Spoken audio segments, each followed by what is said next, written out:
Nggih, monggo. Nggih. Monggo dimulai. Oke, assalamualaikum warahmatullahi wabarakatuh. Nama saya Indra Bayu, nomor absen 05. Saya di sini selaku moderator untuk presentasi kali ini.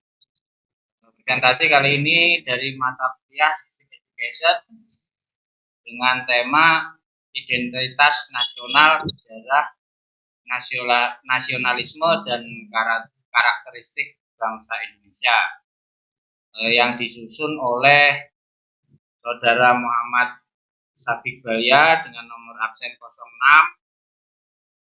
yang kedua Taif Nizar Fatoni dengan nomor absen 08, kemudian lagi dengan nomor absen 09, Ahmad Zainuddin dengan nomor absen 10, dan yang terakhir ada Saudara Ali Musa Mutakin dengan nomor absen 11.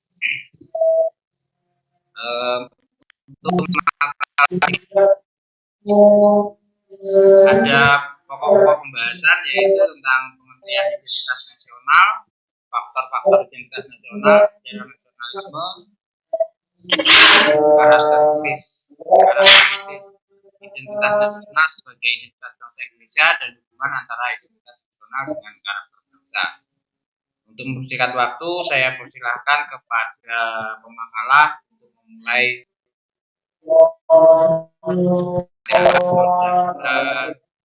Muhammad Sabik Balya. Saya persilahkan.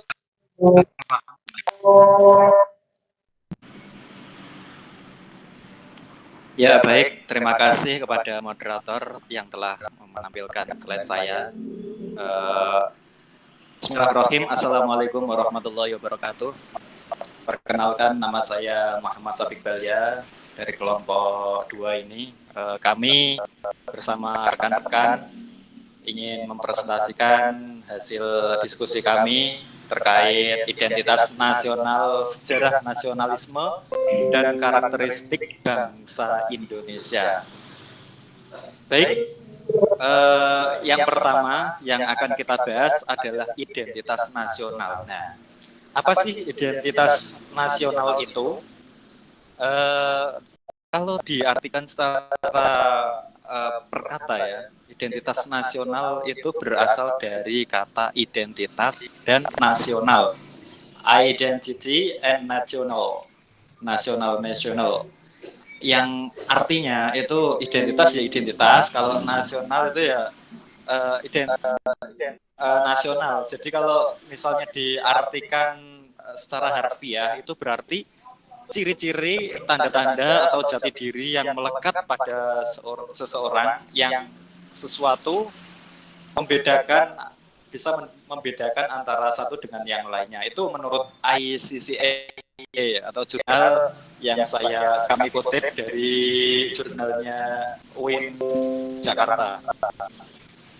Kemudian kalau menurut Phelan dalam bukunya itu beliau mengartikan bahwasanya identitas nasional itu hakikatnya adalah manifestasi nilai-nilai budaya yang tumbuh dan berkembang dalam aspek kehidupan satu bangsa atau nasional dengan ciri khas dan dengan ciri-ciri yang khas tadi. Suatu bangsa berbeda dengan bangsa yang lain dalam kehidupannya. Jadi yang membedakan antara bangsa satu, negara satu ke negara yang lainnya itu apa saja, ya itu yang namanya identitas nasional, itu seperti itu. Kemudian kalau kita artikan secara terminologis atau secara istilah yang kita sebut, itu identitas nasional adalah suatu ciri yang dimiliki oleh suatu bangsa yang secara filosofis membedakan bangsa tersebut dengan bangsa yang lain. Nah, itu yang sudah saya jelaskan tadi, semacam itu mungkin ada yang namanya bahasa, seni, budaya, dan lain-lain sebagainya, itu merupakan ciri-ciri dari identitas nasional yang nanti akan kita bahas atau bedah satu persatu. Next slide selanjutnya mengenai faktor-faktor identitas nasional. Nah, untuk faktor-faktor identitas nasional ini, mohon maaf, itu faktor objektif dan yang satunya adalah faktor historis ya. Nah, jadi bisa kita pahami sendiri. Mungkin ada yang mengatakan faktor-faktornya itu bukan hanya itu, akan tetapi meliputi faktor kondisional, terus ada yang mengatakan faktor primordial, itu juga ada yang menurut ahli dalam bidangnya ya. Nah, yang perlu kita ketahui bersama bahwasanya faktor-faktor identitas nasional di sini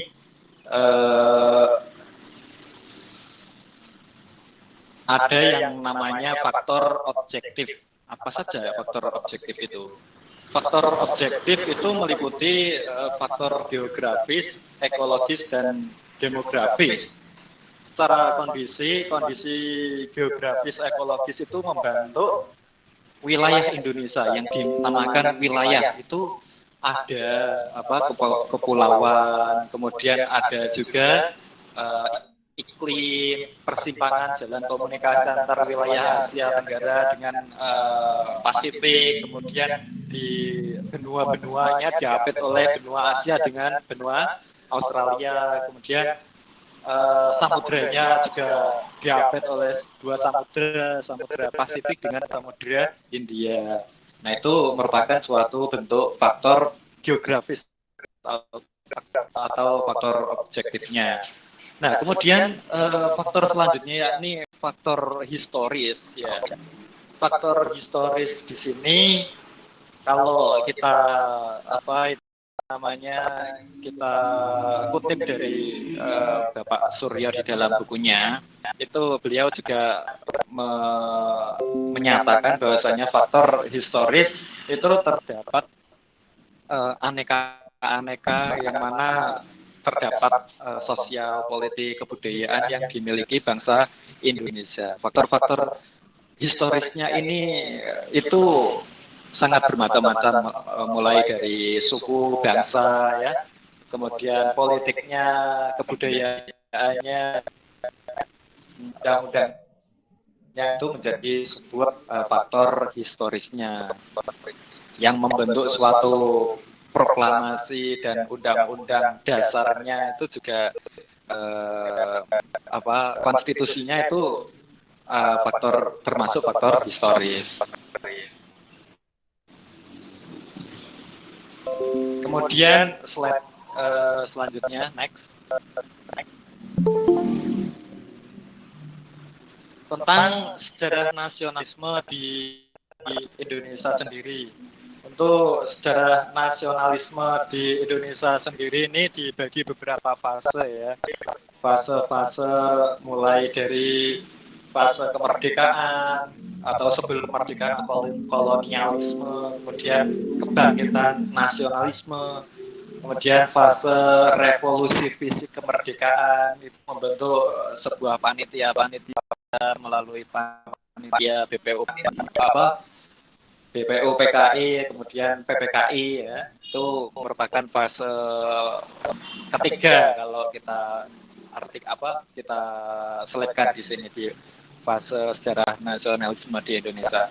Nah, yang perlu kita ketahui bersama, nasionalisme itu apa sih?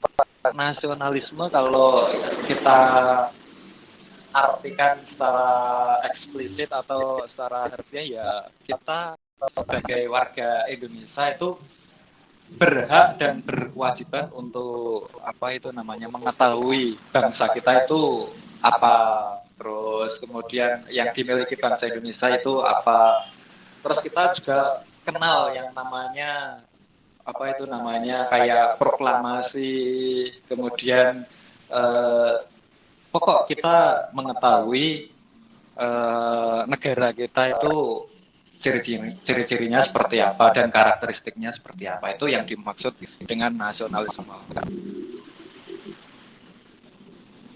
Mungkin selanjutnya saya akan menjelaskan mengenai fase-fase yang saya sebutkan tadi.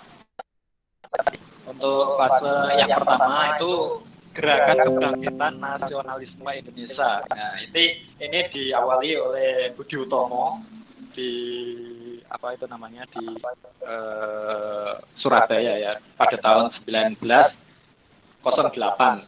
Itu dipelopori oleh para mahasiswa kedokteran Stopia yang kemudian ada juga sekolah anak para priai di Jawa, kemudian sekolah yang disediakan Belanda di Jakarta.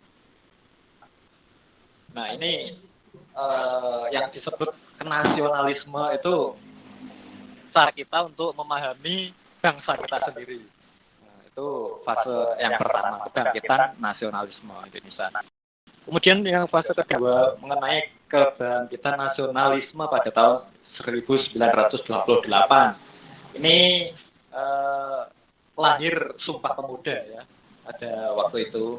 Nah, ini juga apa itu namanya menciptakan beberapa beberapa poin yang bisa kita ambil atau ibrah dari kebangkitan nasionalisme pada fase kedua ini apa? Yakni yang pertama menyatukan negara, kemudian bangsa dalam satu bahasa. Terus kemudian yang kita kenal Sumpah Pemuda itu ada 3, berbahasa satu, bahasa Indonesia, bernegara satu, negara bangsa Indonesia, kemudian tanah air satu, tanah air Indonesia. Kemudian yang fase ketiga sendiri itu merupakan fase revolusi visi kemerdekaan. Nah, perannya itu nyata sekali kalau kita ketahui bersama.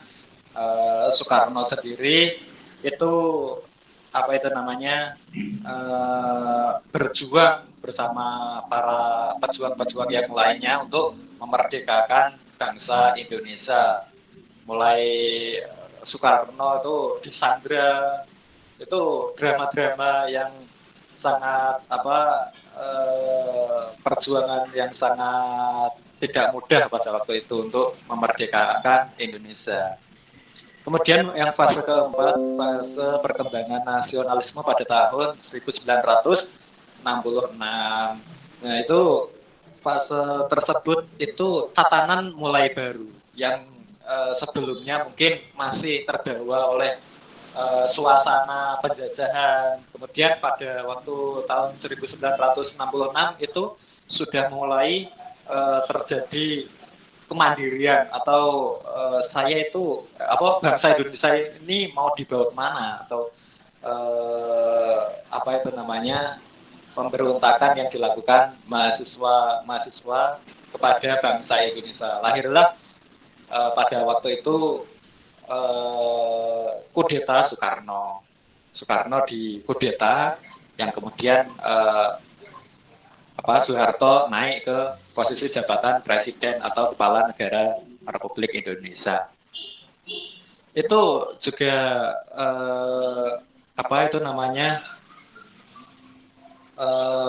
untuk periodenya, kemudian juga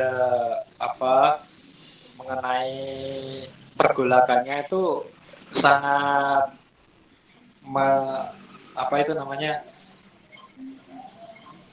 batasan-batasan gerak-geriknya itu sudah kebaca pada waktu itu. Jadi NKRI itu mulai didiskreditkan, yang kemudian lahir pada tahun 70-an, dilahirkanlah politik dalam ruang-ruang kampus. Pada waktu itu kan masih belum ya, minim kita demokrasinya itu minim. Pada orde lama sama orde baru itu mahasiswa menjadi motor utama untuk pendorongan terbentuknya NKRI yang sudah terdiskreditkan. Yang kemudian yang terakhir fase kelima yakni perkembangan nasionalisme pada masa reformasi. Reformasi ini ditandai oleh lengsernya Soeharto. Itu masa-masa reformasi. yang Soeharto itu kurang lebih 32 tahun, itu rakyat sudah pada muak. Muaknya karena apa? Karena kemudian apa itu namanya demonstrasi atau itu belum berjalan dengan baik. Jadi orang-orang mahasiswa dan kaum buruh itu pada apa itu namanya unjuk rasa untuk melengsarkan Soeharto. Kemudian lahirlah masa reformasi yang kemudian sejarah-sejarah ini bakal apa sampai sekarang ini juga masih pada tahap reformasi atau kemerdekaan yang sesungguhnya. Baik, mungkin hanya itu saja yang dapat saya sampaikan. Mungkin ini akan disampaikan oleh rekan kami kepada moderator.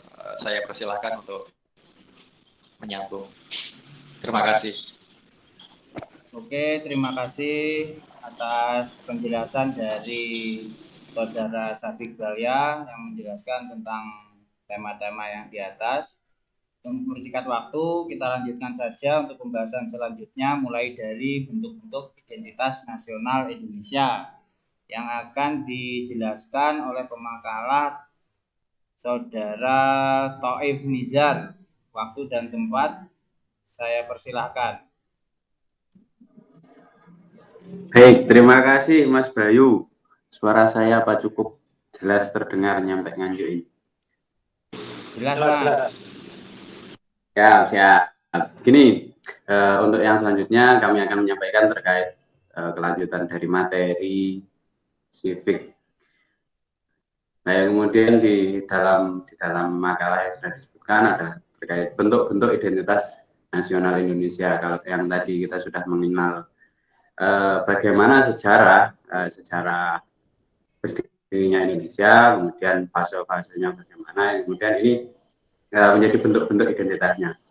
Yang pertama ada bahasa Indonesia sebagai bahasa nasional atau bahasa persatuan. Karena kalau tidak ada satu bahasa yang menyatukan, kita tidak mungkin bisa membuat negara kesatuan, mana terdiri dari banyak suku dan bangsa.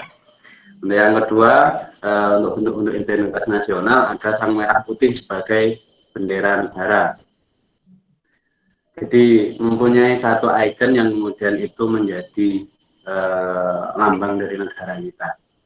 Selanjutnya Indonesia Raya sebagai lagu kebangsaan Indonesia. Burung Garuda merupakan burung khas Indonesia yang dijadikan sebagai lambang negara. Kemudian ada Bhinneka Tunggal Ika sebagai semboyan negara yang berarti berbeda-beda tetapi tetap satu jua.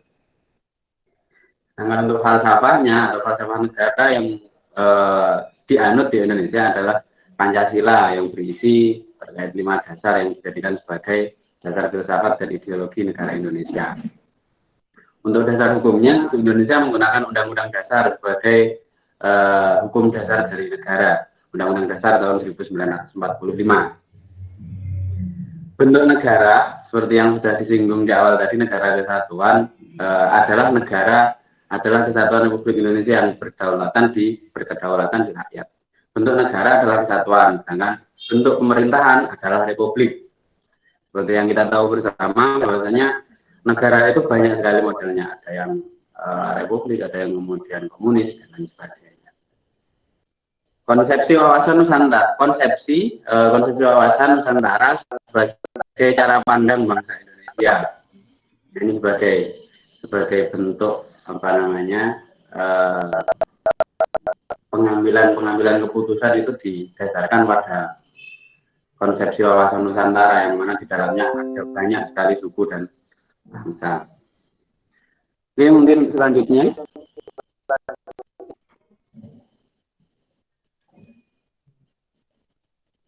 di slide berikut ini karakteristik, kita akan menjelaskan terkait karakteristik identitas nasional sebagai identitas bangsa Indonesia.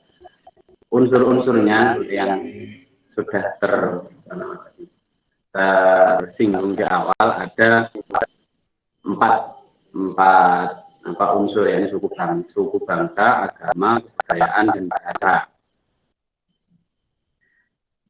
suku bangsa adalah golongan sosial yang bersifat askriptif atau ada sejak lahir. Jadi ini ada tanpa dimulai, jadi sudah ada dari sononya, sudah ada terlebih dahulu. Sejak lahir sudah ada. Kemudian ada agama yang tumbuh dan berkembang di Nusantara adalah agama Islam, Kristen, Katolik, Hindu, Buddha, dan Konghucu. Konghucu ini sepertinya Konghucu ini baru diresmikan periode setelah tahun 2000, ya, ini Gus Dur kalau tidak salah waktu itu Konghucu baru diresmikan untuk masuk dalam agama di Indonesia. Yang selanjutnya ada kebudayaan, yang pengetahuan manusia sebagai makhluk sosial yang isinya adalah perangkat-perangkat atau model-model pengetahuan yang secara kolektif digunakan oleh pendukung-pendukungnya untuk menafsirkan dan memahami lingkungan yang dihadapi. Jadi banyak sekali akhir-akhir ini kita tahu banyak sekali budaya-budaya luar yang masuk ke dalam Indonesia yang kemudian itu diterapkan di Indonesia, yang seharusnya bukan hal seperti itu, sehingga melunturkan nilai-nilai nasionalisme yang ada di Indonesia. Sudah lupa bagaimana caranya menunduk ketika lewat depan orang tua, bagaimana cara bersalaman dengan orang tua, cukup dengan tos dan lain sebagainya. Jadi kebudayaan luar yang kemudian masuk ke dalam Indonesia yang mempengaruhi terkait nasionalisme. Yang tadinya terkait bahasa, unsur pendukung identitas nasional sebagai sistem perlambang yang secara abstrak dibentuk atas unsur-unsur bunyi. Ya, seperti ini, seperti kita menerangkan ini adalah unsur-unsur bunyi, umumnya bisa menyampaikan maksud dan tujuan, di mana antar suku dan bangsa itu nanti akan bisa berkomunikasi. Baik, untuk selanjutnya, dari unsur-unsur identitas nasional tersebut dapat dirumuskan pembagiannya menjadi bagian sebagai berikut. Identitas fundamental, identitas instrumental, identitas alamiah. Identitas fundamental ini terkait Pancasila yang merupakan falsafah bangsa, kemudian dasar negara dan ideologi negara. Ini anjurannya semuanya dasar dari falsafah kita adalah di Pancasila yang punya 5 sila itu. Untuk yang identitas instrumental yang berisi Undang-Undang 1945 dan tata perundangannya, bahasa Indonesia, lambang negara, bendera negara, lagu kebangsaan Indonesia Raya. Untuk yang selanjutnya identitas alamiah yang meliputi negara kepulauan, analisis biologi dan pluralisme dalam suku, bahasa, budaya, serta agama dan kebudayaan.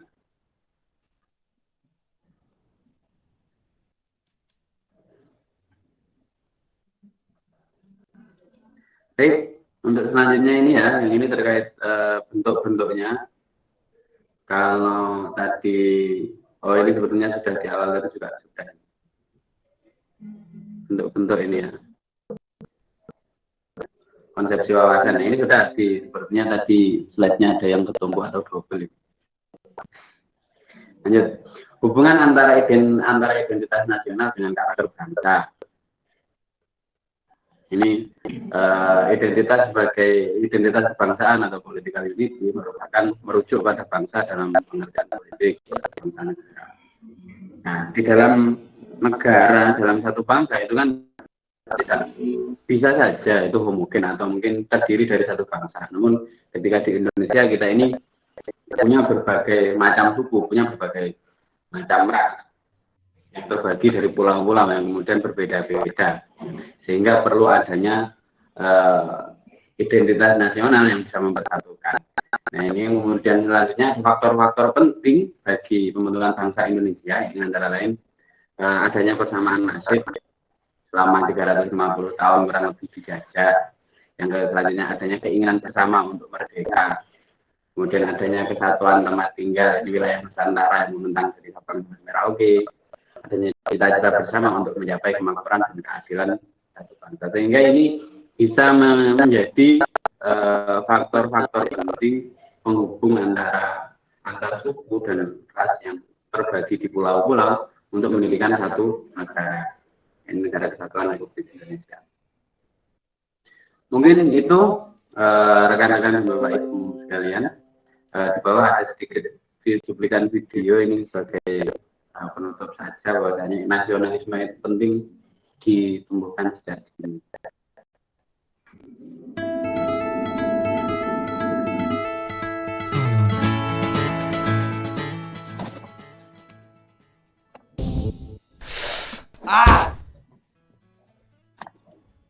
Kirun Suaranya tidak keluar, kenapa? Mas.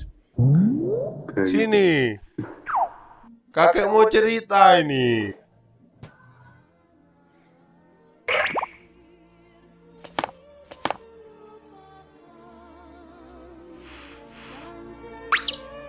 Kakekmu dulu ini mantan pejuang, harus berperang melawan penjajah.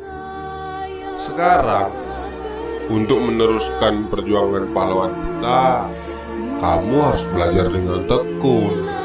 Kita harus menjaga keutuhan bangsa kita ini.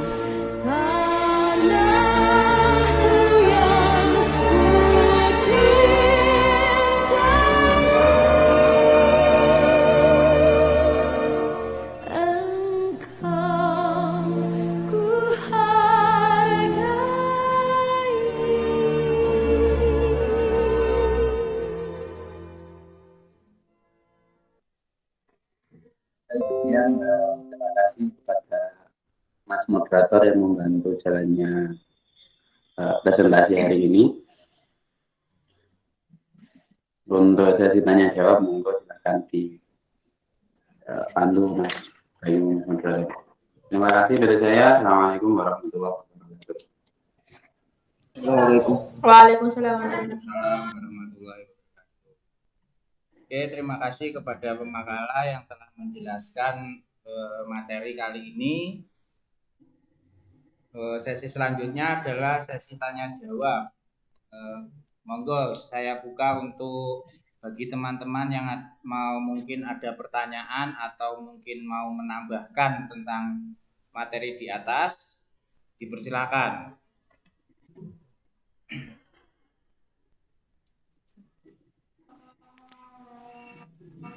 Perkenalkan, nama saya Anissa Rukma Zamzam-Mitama, nomor absen 4.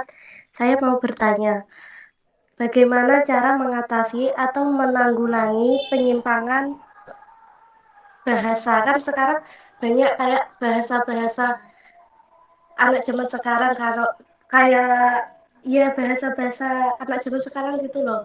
Nah, itu bagaimana untuk menanggulangi bahasa itu? Ya. Oke, terima kasih kepada Mbak Anissa untuk pertanyaannya. Tadi bagaimana, saya ulang pertanyaannya ya Mbak Anissa. Penyimpangan. Bagaimana cara mengatasi atau menanggulangi bahasa-bahasa atau penyimpangan yang terjadi pada anak muda zaman sekarang, gitu nggih? Nggih. Oke.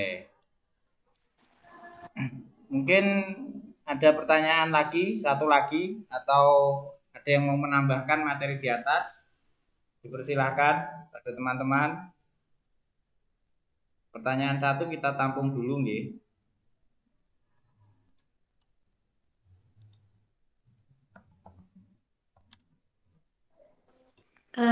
Boleh bertanya lagi atau tidak?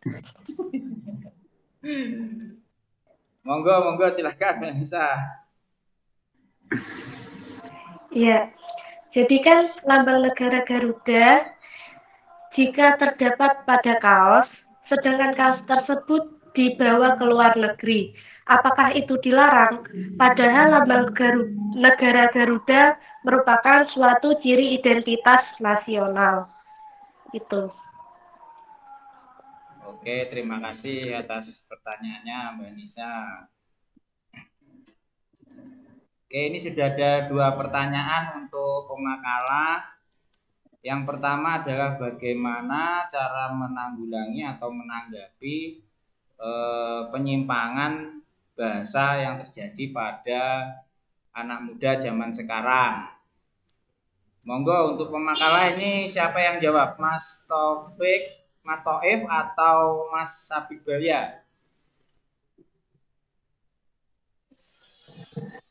Dibagi satu-satu tidak apa-apa. Cerat. Oke, silakan Mas Toif. Oke, untuk yang pertama kan terkait bagaimana cara menanggulangi penyimpangan bahasa. Sebenarnya bahasa-bahasa ini bisa menjadi ancaman ketika mereka tidak tahu dasarnya. Tapi kalau dia sudah punya potensi dasarnya atau mungkin apa namanya nasionalisme yang dasarnya sudah tertanam di dalam jiwa mereka, saya kira aman. Seperti di mungkin kalau yang terlihat sangat kentara yang baru-baru ini ya, terkait yang anak-anak baru, ada yang menirukan Upin Ipin, ada yang menirukan bahasanya kartun-kartun lah yang kalau dulu tontonan kita yang zaman dulu adalah pasti ada selingan-selingan terkait lagu-lagu nasional. Banyak di antara kita mungkin juga sudah lupa apa saja sih lagu-lagu nasional. Apa itu sorak-sorak bergembira, kemudian apa itu. Nah, anak-anak sekarang sudah banyak yang tidak kenal dengan lagu-lagu yang seperti itu. Kalau pengen menanggulangi, tidak hanya dari segi bahasa, harusnya kalau membuat atau menanamkan nasionalisme di negara kita sekarang sudah sangat jarang sekali kita temui hal-hal yang sifatnya mendidik seperti itu. Kebanyakan anak-anak umur 3 tahun, umur 5 tahun lah, kita lihat saja di sekitar kita, 5 tahun itu sudah kecanduan dengan yang namanya gadget, dan kemudian voucher-voucher game online dan lain sebagainya, yang Free Fire, kemudian Mobile Legend, apa PUBG. Nah itu ya kita bisa boleh apa namanya memberikan hal tersebut sebagai hiburan, tapi tidak bisa kemudian dilepas, harus dalam pantauan.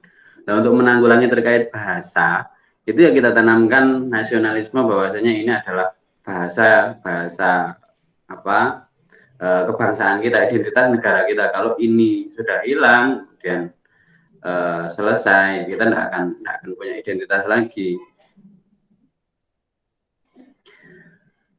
Untuk yang teman-teman mungkin yang seangkatan bisa lah, coba kalau ini kan dari KPI bisa mungkin juga menyuarakan terkait nasionalisme, bareng-bareng disuarakan untuk menjaga identitas nasional seperti ini. Mungkin itu Mbak Nisa. Untuk yang kedua mungkin Mas Sabik bisa bantu. Oke, terima kasih Mas Toib. Mungkin siap, ada Mas Sudator. Ampun Mas Ayu, ampun. Gimana Mbak Nisa untuk pertanyaan pertama, apakah sudah cukup jelas atau masih ada yang diragukan lagi? Iya. Pada intinya kan berarti menanamkan rasa nasionalisme kepada adik kita atau anak kita, gitu kan intinya. Kalau untuk yang sebaya yang setingkat dengan kita, saya kira tidak perlu. Mungkin ada yang kelahiran atau mungkin yang 97 atau 2000 ke atas itu yang saat ini banyak sekali. Coba saja mereka ditanya lagu-lagu kebangsaan Indonesia Raya misalkan, tidak terkait bahasa. Kalau bahasa mungkin ada KBBI yang bisa kita pakai. Tapi kalau terkait lagu-lagu kebangsaan, coba masih hafal berapa mereka? 1, 2, atau mungkin malah sama sekali kan? Seperti itu. Ya, terima kasih jawabannya. Pokoknya jawab buat Untuk pertanyaan kedua adalah apa ya? Bolehkah lambang negara atau apa itu namanya? Lambang negara ya, burung Garuda yang tercetak di kaos itu misalnya dibawa ke luar negeri itu gimana? Boleh apa enggak? Monggo dijawab Mas Sabik Balya.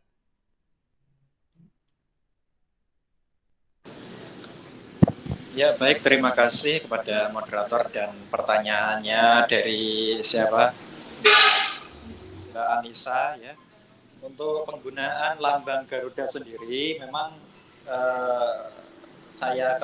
yang saya ketahui ini memang ada aturannya. Akan tetapi mungkin jika kita gunakan di luar negeri itu saya kira nggak masalah ya, karena kita memakai lambang tersebut mesti tentunya ada suatu keperluan. Contohnya kalau kita memakai apa itu namanya bendera saja, bendera merah putih ke luar negeri, ya. Seperti kayak kita berhaji ya, kita berhaji memakai bendera merah putih. Apakah boleh? Ya boleh, karena itu merupakan suatu identitas dari negara kita, atau kita apa itu namanya memakainya itu karena ada keperluan seperti itu. Nah, begitu pula dengan kita memakai kaos dengan lambang Garuda itu saya kira juga boleh-boleh saja, karena apa itu namanya kita memakai kaos dengan lambang Garuda mestinya kita apa itu namanya memakai kaos timnas kayak gitu. Itu apakah di luar negeri nggak boleh? Ya boleh-boleh saja ya. Karena itu merupakan ciri dari warga negara kita sendiri ya. Yang tidak boleh itu kita memakainya, tetapi kita malah justru merusaknya atau citranya kita rusak. Nah, itu merupakan suatu bentuk pelanggaran. Nah, di situ itu ada suatu aturan atau pasal atau undang-undang yang mengatur tentang lambang negara. Contohnya di Undang-Undang Nomor 24 tahun 2009 itu penggunaan lambang Garuda, kemudian lambang negara juga itu sudah diatur di situ mengenai mungkin cap kop surat, kemudian materai, ya, terus kemudian di rumah warga itu yang ada stiker-stiker Pancasila atau lambang Garuda itu sah-sah saja, kan, tetapi jangan sampai dilecehkan atau di istilahnya merendahkan harga martabat dari Garuda sendiri, karena itu merupakan bentuk lambang negara yang mana kita harus menjunjung tinggi ya, nilai-nilainya harus kita junjung tinggi seperti itu. Jadi saya kira nggak masalah, kesimpulannya nggak masalah kita pakai di luar negeri, kita dukung timnas, pakai kaos apa timnas di luar negeri, sah-sah saja seperti itu. Baik, mungkin ada sanggahan. Oke, terima kasih saya yang telah menjelaskan dari pertanyaan dari Mbak Anissa. Gimana Mbak Anissa untuk pertanyaan kedua, atau mungkin ada yang kurang jelas sebelum saya tutup? Oh iya, sudah jelas. Terima kasih. Pengennya sih ditambahi ini, Mas Bayu. Iya, nggak apa-apa kalau ditambahi, biar saya lebih Loh, paham. sing nambahi sampean maksudnya.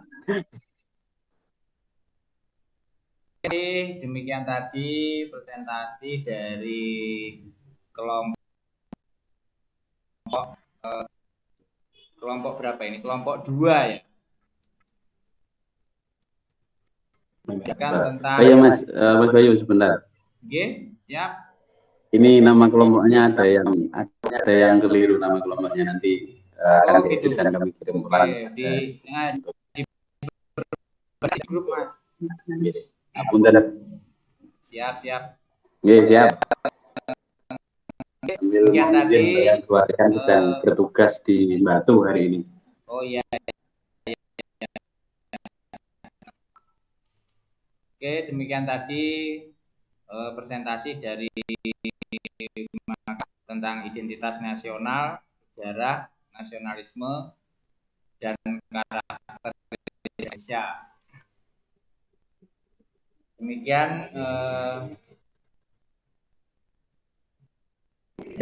apabila ada salah kata, saya mohon maaf, dan saya